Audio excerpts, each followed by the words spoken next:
like us, is alive. You don't have to venture far from our cities and towns. Just slow down and go back to nature. So refreshing. You may know me as an actor and descendant of Wurundjeri and Arabana people, but nature is my medicine. Holly's a writer. They have that mythic fairy tale quality. Whose inspiration is the magic of the natural world.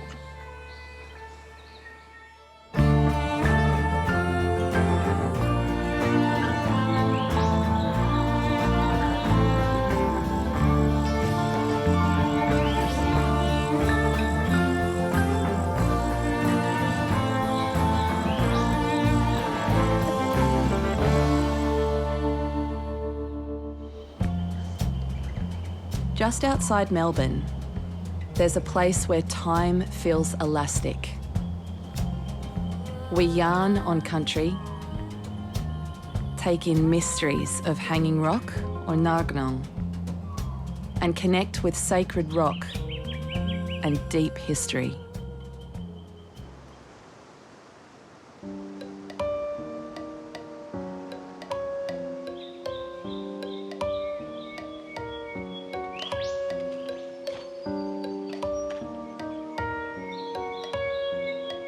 When you're in nature, do you ever experience a feeling of timelessness? Sometimes it feels like all that has ever happened lives within a place.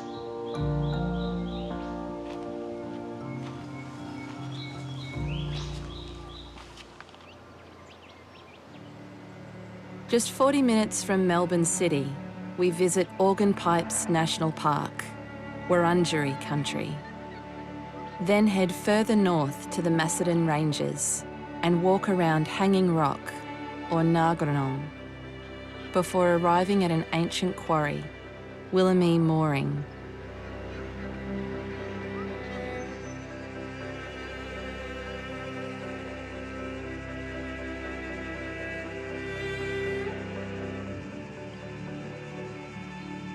Much of Western Victoria is volcano country. Formed by one of the world's largest ancient lava flows. This is the eastern edge of where the lava reached. 1 million years ago, lava cooled and cracked into these basalt columns that resemble organ pipes.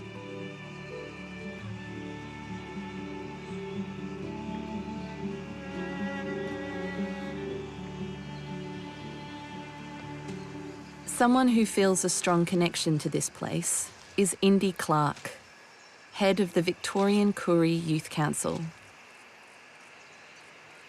Indy's ancestors are Lardil from far north Queensland, and Muddy Muddy, Wemba Wemba, and Wurrung from across Victoria.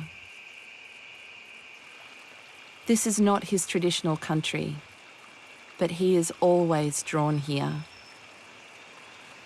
I discovered this place about 2 years ago, and ever since been here probably once a month. Because life is chaotic, life is busy. There's so many times where we just need to press pause and really replenish our spirit. This is Wurundjeri country. And Indy's connection to this place has deepened through sitting and listening with Wurundjeri elder Auntie Di Kerr. So I've known Indy since he was in nappies. Indy has grown up to be a very important person in Melbourne, helping the younger one. We're not in each other's life all the time, but our relationship will be here until I go to my dreams time, you know. It will never stop. So, Indy, how does Auntie Di help you? me immensely. It's because of Auntie Di and other elders that have taught me that no matter where we go, our ancestors are always watching over us. You can come here, you can listen to the birds, the fairy wrens, and watch them fly around. And for me, it takes me to my family. I live 600 kilometres away from the majority of my family, and the fairy wrens are my mum's favourite bird. So when I come here, I feel my mother with me. I feel my dad with me, and I feel my ancestors.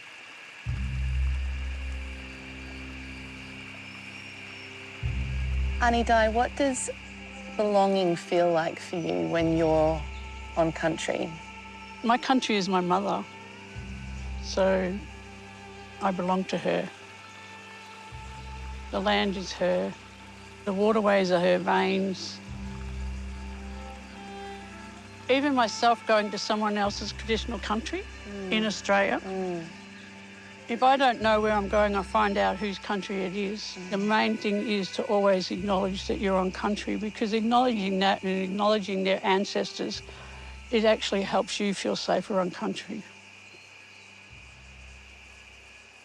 Traditionally, when people came onto Wurundjeri country, they had to wait on the boundary of our country to be welcomed, and a messenger, which is called a Wurundjeri, was sent to that boundary to see what those people wanted. Then when the elders said they could come, they went through ceremony. So going through ceremony is about cleansing of spirit, cleansing your body, and so that when you sat down with the elders, you had no angst and you didn't come with any negativity or any fights or anything. And once you've been through ceremony, you're always welcome to sit at the fire. When you're a friend of the Wurundjeri, you're a friend for life. That's beautiful.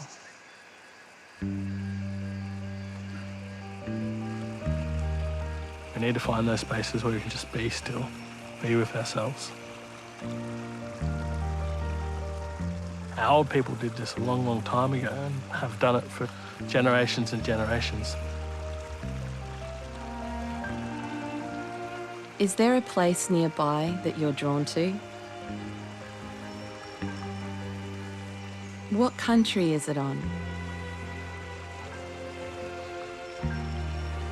Find a quiet spot.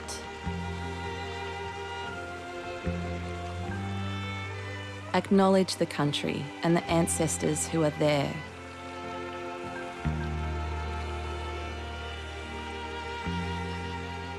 To honour country's spirit.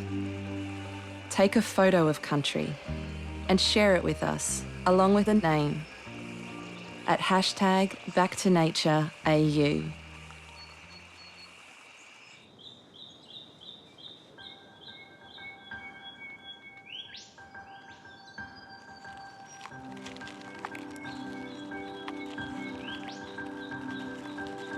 Half an hour north of the Organ Pipes, we're in the Macedon Ranges.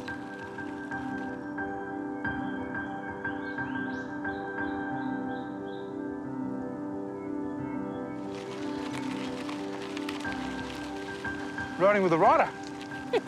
Yes, you are. Oh, yes, you are. Squashed rider in a minute. Well, that'd be something worth writing about.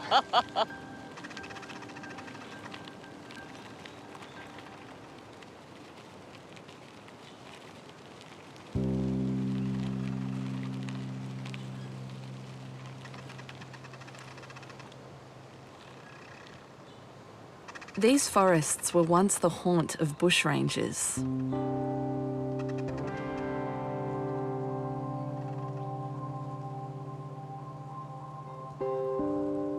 In the mid-19th century, people from all over the world were coming to Victoria for the gold rush. They travelled along this road between Melbourne and two of the famed goldfields, carrying their riches, fearful of a hold-up.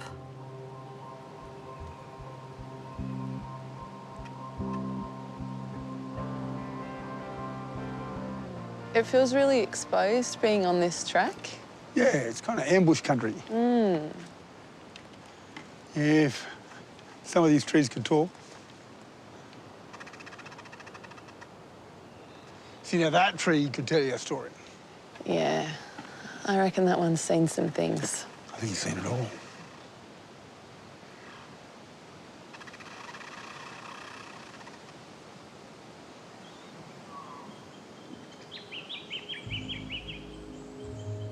The cool of the Macedon Ranges has long attracted visitors.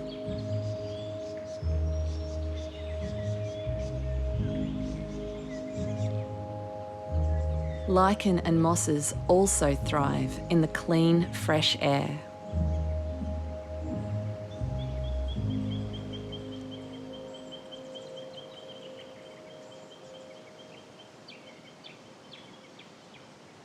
And in forests like these, sometimes the parts we can't see are the most intriguing.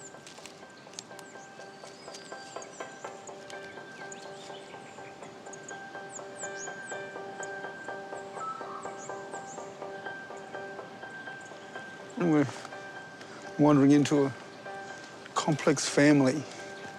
It sure feels that way, Yeah. doesn't it? Yep.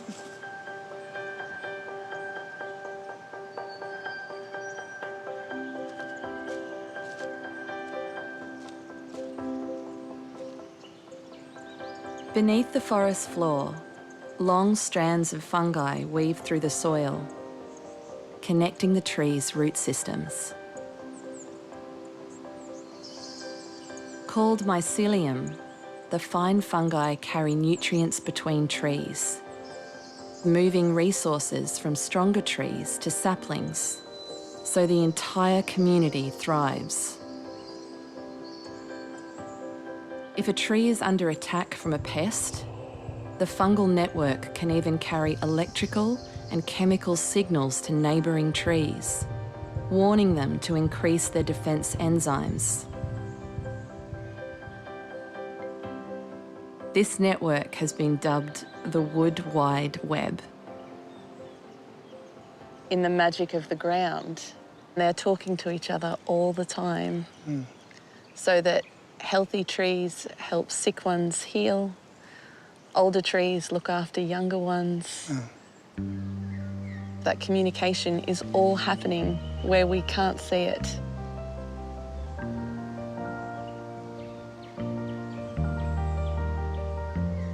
"80 to 95% of plants form a symbiotic relationship with these fungal networks. And without it, most plants probably wouldn't exist."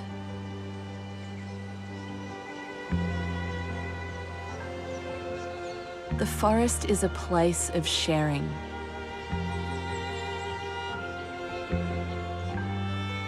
Trees are a reminder we're never alone. Everything is connected. And interdependent on the other to thrive.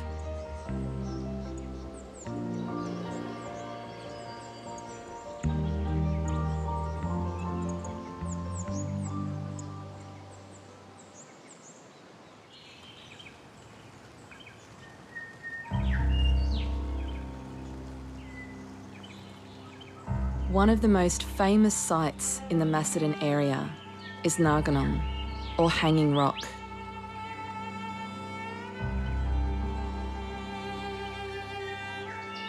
This iconic landmark was born over 6 million years ago,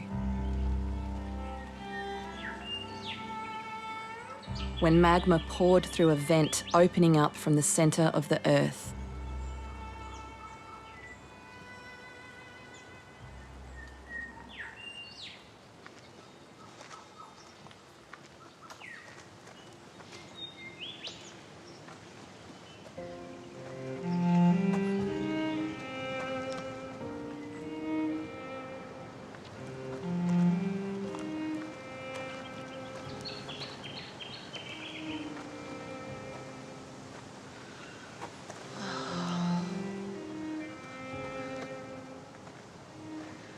Look at this, Az. Up into this lush garden. I know. The rocks are growing up out of the ground. They're like guardians.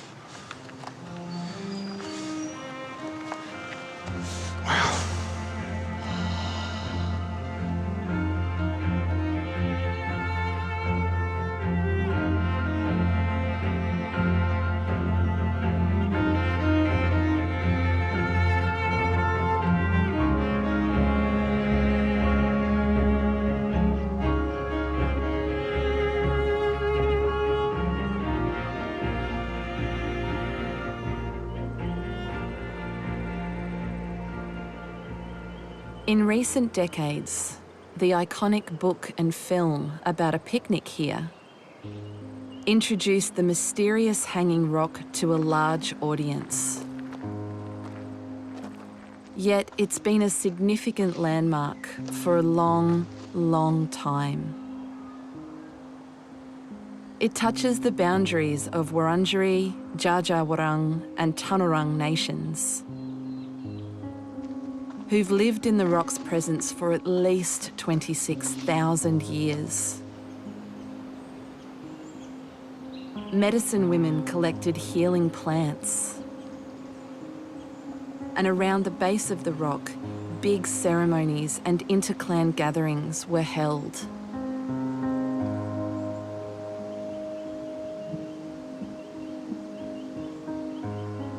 Sometimes I can't help but wonder if everything that's happened in a place leaves an impression in the air.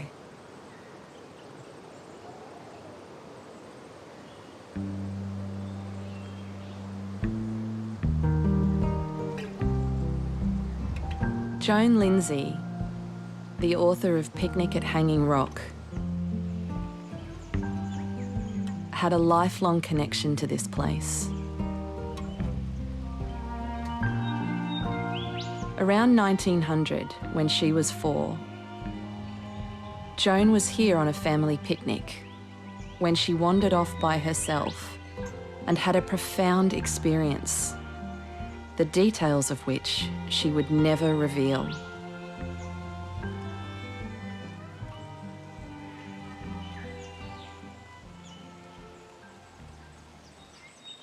Later in her life, her friends described her as being a mystic.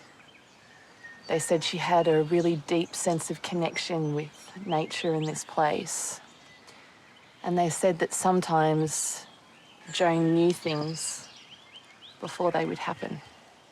I know.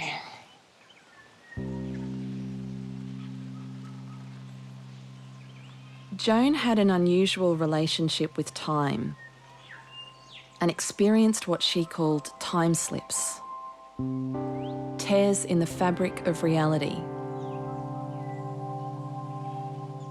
Her friends said she sometimes saw events that occurred in the past, like they were happening in the present moment.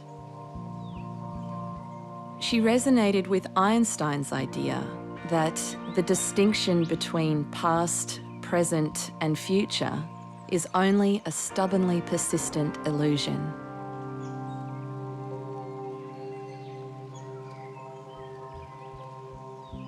The experience of writing her famous book, 66 years after her childhood picnic here, is as mysterious as the rock itself. Listen to this.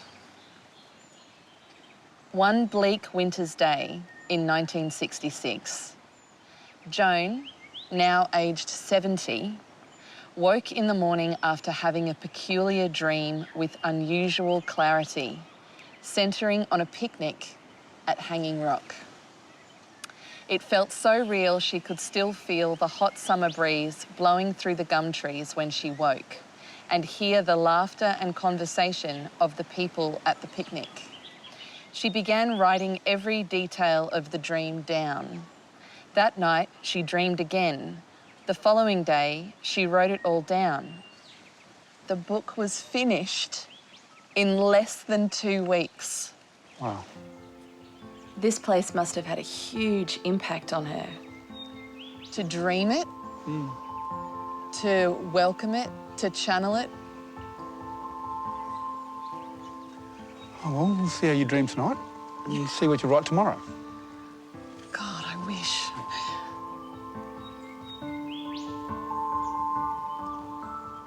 I find it really fascinating to muse on Joan Lindsay's experience of time. It reminds me of a little trick I play on myself when I'm plagued by self-doubt about writing.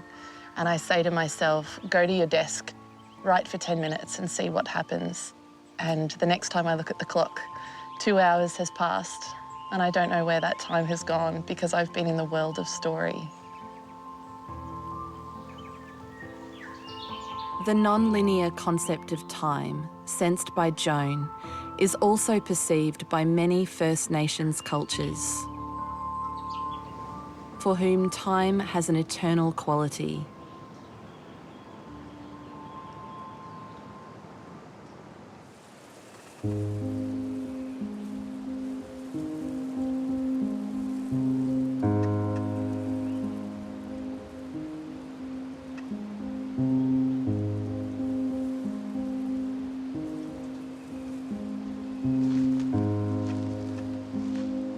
Around 15 kilometres north of Hanging Rock, close to the town of Lancefield, is an incredibly significant place for Wurundjeri people.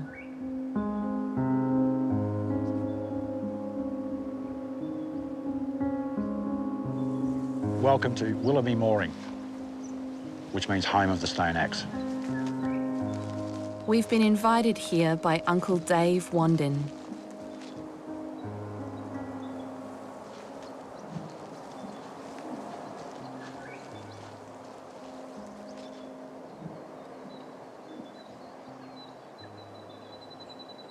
I'm going to ask you just to put your hands on the rock, feel the warmth of it. Let the land know that you're here. And then just empty your mind.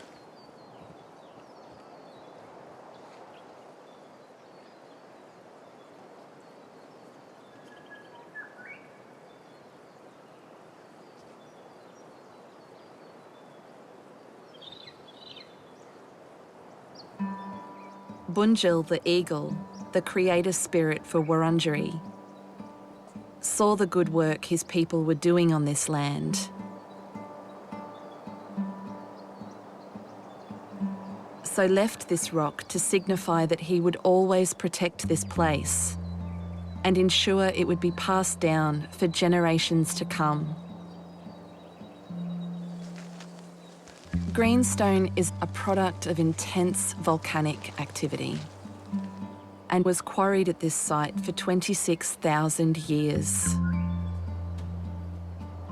Unlike the more common bluestone used in many old Melbourne buildings, greenstone is only found at a few sites in Victoria.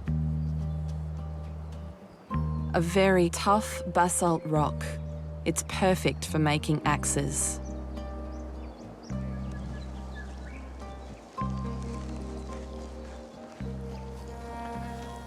So just to give you a sense, that rock face there was right here where I'm standing. Wow. And it's been taken out rock by rock and piece by piece. This was all solid rock. So, Uncle Dave, so what's the actual process for working this rock? Right. So you can use fire down the base and throw water on it, and so as it cracks. Once it's cracked, then you can start slowly working a whole heap of sticks in there until it eventually breaks off. Or you could. See how that rock's been jammed in there? Spreading that rock apart, and then looking in the top, there's another rock that's been jammed in there that actually is slowly pushing that apart.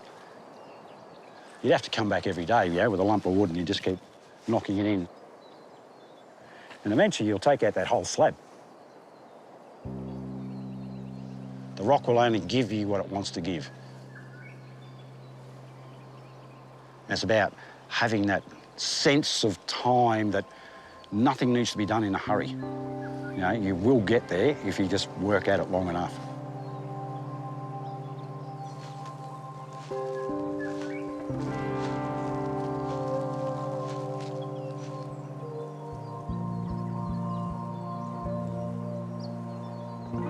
This is a rock midden. This is all the discards. So this volcanic rock, Yep. how long would it take to turn this into an axe head? That probably would have taken 3 weeks to get that edge on it. Getting out there every day, doing a few hours of grinding away. Then probably another couple of months every now and then just trying to get it all polished up nice. You can see the green colour of it. Once you've done it, you really feel proud of it. This quarry became the centre of an extraordinary trading network. People would travel far and wide from different nations to trade valuable items, such as possum skins, for these axe heads. Greenstone axes have been found as far north as Queensland and as far west as South Australia. It feels a bit like you're holding time. Time. Oh, yeah. I can imagine, you know, one man sitting here, another couple sitting over there, just yelling backwards and forwards, having a bit of yarn about where they were last season, talking about who got married, talking about trade, just the normal day-to-day. Everybody just taking it easy, sitting there chipping away. That's what I feel when I'm here. I can feel thousands of ancestors, the thousands of stonemasons, and the teaching of the young children of how to fracture this rock and turn it into an axe.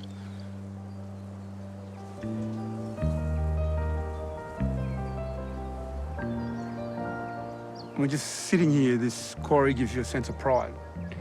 You know, you can imagine the time that was spent to source the rock, to work the rock. I mean, it'd take weeks, if not months. You know, the tenacity, the commitment, the ingenuity, and just the love.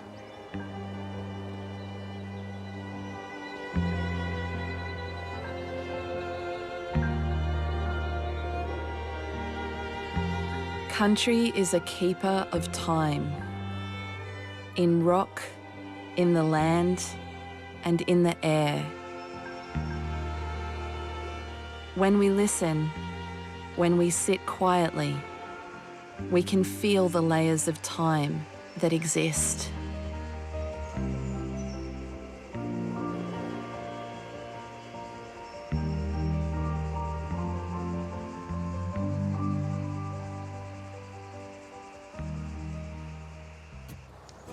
After walking through ancient volcanic country, a bowl of nourishing mushroom soup is the perfect comfort dish.